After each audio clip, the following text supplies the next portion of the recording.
의원님들 다 말씀하셨는데 저도 간단히 좀 몇 가지 물어볼게요. 자, 후보자님은 대통령께서 이제 첫 국무총리 후보자로 지명을 하셨는데 그 이유가 뭐라고 생각하십니까? 사실은 저도 이렇게 임명직으로 일을 하게 될 거라고 생각을 별로 못했습니다. 제 정치 인생에서. 근데 어쨌든 어려운 시기에 명을 받았기 때문에 이유를 생각하기에 앞서서 모든 걸 다 던져서 열심히 해야 되겠다 이런 각오를 다지고 있습니다. 김민석만이 할 수 있다. 총리가 되면 김민석만이 할 수 있다. 그런 것들이 혹시 뭐 생각해 본 거 있습니까? 제가 감히 위원장님께서 기회를 주셔서 말씀드린다면 총리는 헌법상 대통령의 명을 받들어서 행정각부를 통할하는 것으로 되어 있는데 제가 비교적 상대적으로 조금 이렇게 경험을 가지고 있는 부분이 조율하는 것, 그 다음에 일을 조금 치밀하게 기획해내는 것, 그리고 비교적 제가 김대중 대통령으로부터 정치를 쭉 배워서 비교적 이념과 정파를 좀 넘어서 이렇게 대화하고 좀 통합적으로 접근하고 하는 경험을 좀 가지고 있지 않는가. 그래서 할 수 있다면은 나라가 어렵기 때문에 제가 총리로서 일하게 된다면은 아마 여기 계신 우리 야당 의원님들을 포함해서 의원님들과 훨씬 더 많이 대화하는 그런 총리가 되면 좋지 않겠는가 하는 각오를 스스로 다지고 있습니다. 네. 제가 인사청문회 준비를 하면서 보니까, 우리 총리 후보자께서는 대통령과 이 캐릭터가 상당히 좀, 겹치는 부분이 많다, 이런 생각을 했는데, 좀, 보완적인 역할을 많이 하시게 되면 보완적인 역할을 많이 하셔야 될 거로 생각되고요. 총리 후보자에 대한 여론조사 지지도가 대통령보다 상당히 낮은 거 알고 계시죠? 잘 모르시나요? 대통령보다 대통령께서 높다 이렇게 표현해 주시면 더 듣기 좋을 것 같습니다. 청문회니까 네. 총리를 중심으로 말씀드리는 거고 그런 점에도 더 노력해야 되지 않을까 만약 되시면 그런 말씀을 드립니다.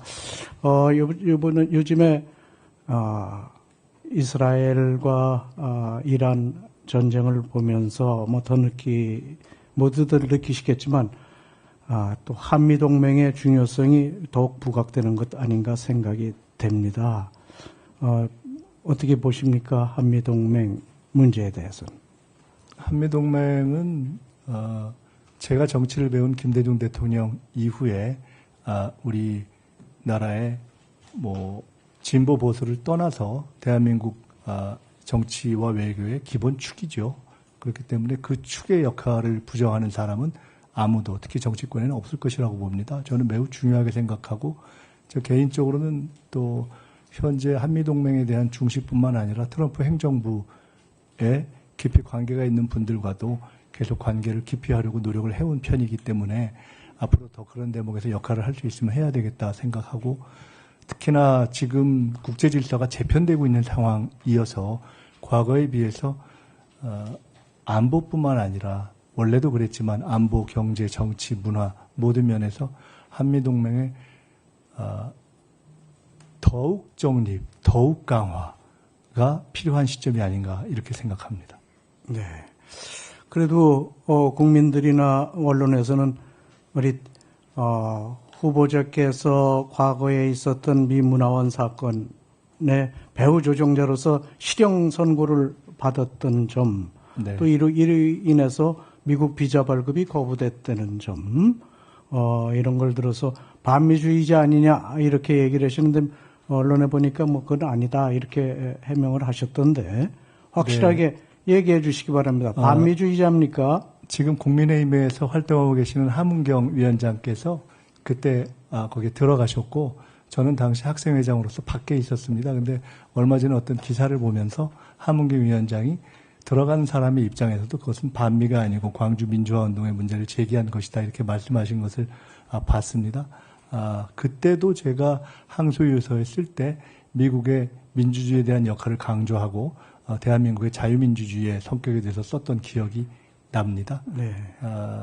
미국과의 관계를 굉장히 중시하고 제가 아까 칭화대 말씀 나왔지만은 미국에서 2번 유학을 했습니다. 학교는 3 군데를 다녔고요. 콜롬비아, 하버드, 또 러커스에서 이렇게 석사, 박사를 했는데요. 제가 미국에 대해서 제일 높게 평가하는 대목은 미국의 헌법, 그리고 그 정신을 반영한 형사소송법, 이런 것들을 높게 평가하게 됐습니다. 그래서 그런 부분을 중시하면서 한미 관계에 있어서도 더욱더 더 강화된, 발전된 모습이 되도록 제가 할 수 있는 한 최대한 노력을 하겠습니다. 네. 당시 삼민투의 중심으로 해서 미문화원을 점령한 것으로 알고 있는데 그때 주장했던 것이 우리 한국은 미국의 식민지다. 또 광주 사태에 대해서는 미국에서 책임이 있다. 주한미군도 철수하라. 뭐 이런 주장을 했던데 거기에 대해서는 어떻게 생각하십니까? 말씀드렸듯이 저는 그 당시에 들어가지는 않았고요. 밖에서 지원하는 입장이었는데 그 당시에 들어갔던 학생들도 주한민국 철수 주장을 하지는 않았던 것으로 제가 확실하게 기억하고 있고 그때는 한국군의 군 이동이 미군의 오케이를 받아야 되는 상황이었기 때문에 광주 민주화운동 당시에 군의 이동과 학살이 미국의 인지하에 이루어졌는가라는 데에 대한 문제를 제기한 것으로 알고 있습니다. 그리고 때 제기된 서울 미문화원 학생들의 점거 시위 사건에서 제기된 매우 평화적으로 끝났습니다. 그 문제로 해서 이번 빛의 혁명 과정에서도 미국이 동맹국가인 한국의 민주주의 과정에 매우 안정적인 자세를 취하는 것이 중요하다라는 판단을 했고 그래서 윤석열 대통령에 의해서 이루어진 계엄과 군사 쿠데타에 대해서 미국이 일관되게 동의하지 않는 입장을 취한 것으로 알고 있고 저는 그것이 바람직한 한미동맹을 만드는데 역사적으로도 서울 미문화원 학생들의 시위가 일정하게는 기여한 것 아닌가 이렇게 판단하고 있습니다. 이재명 대통령께서 이제 취임하신 지 얼마 안 돼서 G7에 참석하신 것은 전 참 잘했다 이런 생각을 합니다. 다만 거기서 트럼프 대통령과 정상회담이 이루어지지 않아서 아쉽게 생각하고요. 네. 이번에 나토 정상회담에 대통령께서 참석을 안 하시는 부분에 대해서는 저는 상당히 좀 아쉬운 결정 아닌가 생각이 됩니다. 또 요즘 언론에 나오는 거 보면 트럼프 대통령이 IP호와 특별 회의를 한다 뭐 이런 게 일본 언론에 나왔던데 만약 그렇게 되면 우리 대통령 빼고 나머지 3개국 대통령 3개국 정상과 이렇게 회의가 이루어지는 모습은 상당히 좀 안 좋은 모습 아닌가 생각이 되는데요. 이 나토 정상회의에 대통령께서 참석을 안 하신 부분 저는 뭐 재고의 여지는 없는지 한번 말씀을 좀 듣고 싶습니다. 네, 존경하는 이 위원장님 말씀처럼 G7과 나토는 여러 가지 외교안보 전문가들의 찬반 양론에도 불구하고 대통령께서 참석하는 것이 좋겠다라는 판단을 하셔서 G7에는 가셨고 나토도 긍정적으로 검토를 하시다가 안 간 것으로 알고 있는데요. G7에서는 한미 간의 만남이 정상 만남이 이루어지지 않은 것에 대한 이유도 미국 측의 사유였고 그래서 미국 측에서 아쉬움을 표명한 것으로 알고 있고 그 이후에 만남을 다시 하는 데에는 어떤 다른 장애가 되지 않을 것으로 생각하고 있고 나토 문제에 대해서는 사실은 국내 언론에서는 충분히 소개가 되지 않는 면이 있지만 미국과 나토 국가들, 유럽 특히 국가들과의 여러 가지 의견으로 해서 메인 세션, 참가국들의 메인 세션이 2시간 반으로 줄어져서 사실은 초청국들에게는 거의 기회가 없을 수 있는 그런 상황이어서 그럼에도 불구하고 가려 했지만 트럼프 대통령이 이번에도 참석도 그다음에 혹시 거기에 의미 있는 참여도 어려워질 수 있는 중동 정세 때문에 불가피하게 더구나 한국 경제에 미칠 수 있는 영향까지를 고려해서 최종적으로 안 가신 것으로 알고 대통령도 굉장히 아쉬움을 표현하신 것으로 알고 있고요.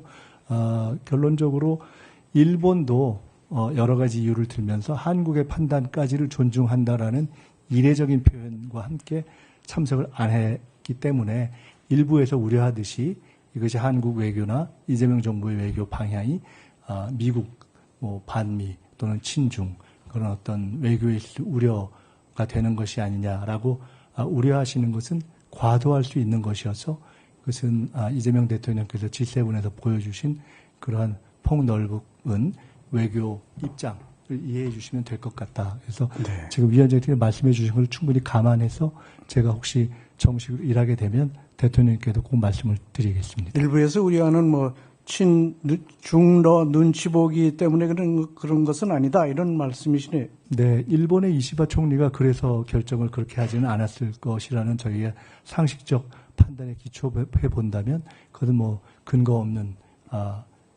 비판이 되겠다 이렇게 생각합니다. 잘 알겠습니다. 트럼프 대통령과 이제 관세 협상 시한이 얼마 남지 않았습니다. 그래서 빨리 뭐 정상회담 같은 것들이 있든지 대통령의 미국 방문이라든지 또는 뭐 다른 데서라도 좀 회담 같은 게 좀 있어야 그런 것들이 좀 더 조율되고 하지 않을까 생각이 되는데요. 이런 부분에 대해서 좀 더 관심을 가져주시기 바랍니다. 네, 여야를 넘어 국회 차원의 응원과 협력이 꼭 필요하다고 보고요. 그런 부분에 기초해서 그런 방향으로 가도록 저희도 최선을 다하겠습니다.